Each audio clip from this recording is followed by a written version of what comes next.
राष्ट्रीय अध्यक्ष अजितदादा पवार यांची जी काम करण्याची पद्धत आहे आणि कार्यकर्त्यावर आणि संघटनेवरचं जे लक्ष आहे त्याला खरंच अगोदरही आम्ही भारावलेलो होतो. पक्ष एकत्रित असताना सुद्धा दादा म्हणलं की आम्हाला वेगळाच ग्रुप येत होता आणि ज्यावेळेस पक्षफुटी झाली त्यावेळेसही वाटलं नव्हतं की आम्ही लांबतोल एवढे म्हणून. कधीतरी एक होतो ह्या अर्थाने आम्ही साहेबांजवळ थांबलो किंवा दोन्ही पवार एकच आहेत. त्याच्यामुळं का आलो आणि कशामुळे आलो याच्यापेक्षा पवार फॅमिली बरोबर शाहू फुले आंबेडकर छत्रपती शिवरायांचा विचार घरोघर पोहोचवण्याचं काम करण्यासाठी आलो हे सगळ्यात महत्वाचं. दुसरं महत्वाचं, तुम्ही त्या शरद पवार गटातून अजित पवार गटात आला, नेमकं तुम्हाला याच्यामध्ये डिफरन्सेस काय? म्हणजे तुम्ही जे माझा उल्लेख केला की माझ्या स्वप्नाला तळा बसला, नेमका तुमचा स्वाभिमान कुठे आणि कशा पद्धतीनं ह्याला स्वाभिमानात तळा गेला त्या संदर्भात? माझा म्हणण्याचा उद्देश असा आहे की ज्यावेळेस एखादा कार्यकर्ता काम करतो, इमानदारीने काम करतो, त्यावेळेस त्याला अपेक्षित काही नसतं परंतु त्याची अपेक्षा एवढीच असते की पक्षश्रेष्ठी किंवा पक्षातील नेते यांच्याकडून किमान शाबासकी मिळावी किंवा सन्मान व्हावा, बाकी काहीच विषय नाही. हे मतदारसंघात जर तुम्ही विचार करा, तुम्ही मतदारसंघाचे राहणार आहात, या जिल्ह्यामध्ये एकमेव शरद पवार गटाचे पॉवरफुल नेते खासदार बजरंग सोनवणे आहेत.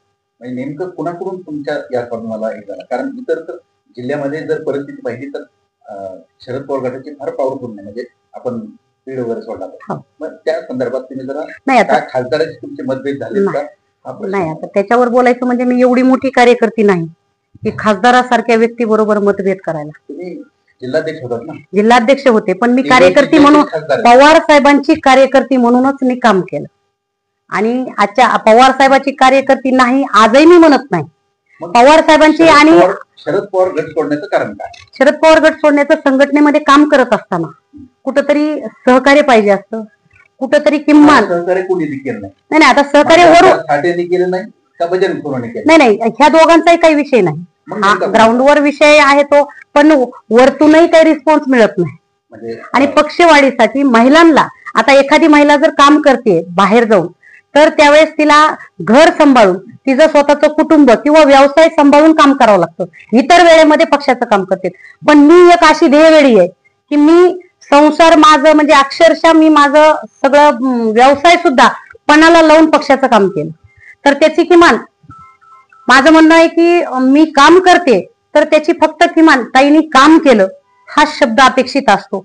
पवार साहेब असोत, सुप्रियाताई असोत किंवा मग खासदार साहेब असोत किंवा माझे आमदार साठे साहेब असोत, यांच्याकडून फक्त आम्हाला अपेक्षा काय असते की ताई काम करतायत आणि आमचं काम चांगलंय, कुठंतरी ताईचं नाव निघावं या अपेक्षेने आम्ही काम केलेलं असतं आणि कुठंतरी महिलांना प्रोत्साहन दिलं जावं यासाठी आपण काम करतो. तर मग ते जर कुठे मिळत नसेल तर मग त्या माझ्या मते की तो स्वाभिमान दुखावला. त्याला जोडून माझा प्रश्न असा आहे की अलीकडं रमेशराव रस्कर अजित पवार गटामध्ये सामील झाले, त्यांनी त्या पद्धतीने पुढच्या राजकीय विधानसभा मतदारसंघाच्या ते कारखान्यावर जे त्यांचं भाषण झालं त्यानुसार त्यांनी जी तयारी केली त्याचाच तर भाग नाही तुम्ही? त्यांचा भाग नाही, मी अख्ख्या जिल्ह्याचं नेतृत्व करण्याच्या तयारीत आहे. त्याच्यामुळं मला जो अजितदादाची माझं जे बोलणं झालं तर दादा त्या पदापेक्षा तुम्हाला वरचं पद मिळेल ताई या बाबतीमध्ये बोललेले. त्याच्यामुळे मी एक मतदारसंघाचा विचार न करता जिल्ह्यातल्या 6 मतदारसंघाचा विचार करतो. तुमचं थेट अजितदादाशी बोलणं झाल्यामुळे प्रवेश केला.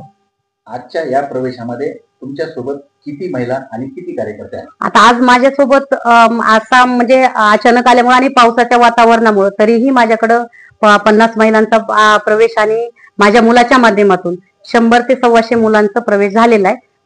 अजितदादांनी तुम्हाला नेमकी अशी कोणतं आश्वासन दिले पदाचं? आता समजा तुम्हाला नेण्याच्या अगोदर जर त्या संदर्भात तुमच्या समर्थकांना त्या संदर्भात ते मेसेज द्यावा नाही, तुम्हाला वाटत असेल? माझे समर्थक माझ्यावर विश्वास ठेवून आहेत, त्याच्यामुळे मी आजच सगळे बॉम्ब फोडण्यात अर्थ नाही. त्याच्यामुळे ज्यावेळेस माझ्या हातामध्ये पडल त्यावेळेस मी अगोदर त्यांना सांगेल.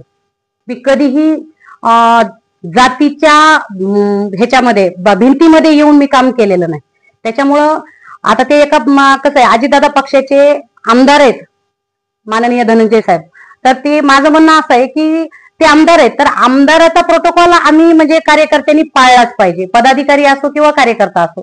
तर जातीभेदाच्या पलीकडे काम करत असताना आम्ही त्यांच्याकडे आम्ही विरोध केला तो त्या वेळेचा भाग असतो. पक्षाचा जो प्रोटोकॉल आहे त्या पद्धतीने आपल्याला त्या वेळेमध्ये बोलावं लागतं, प्रखर टीका करावं लागती.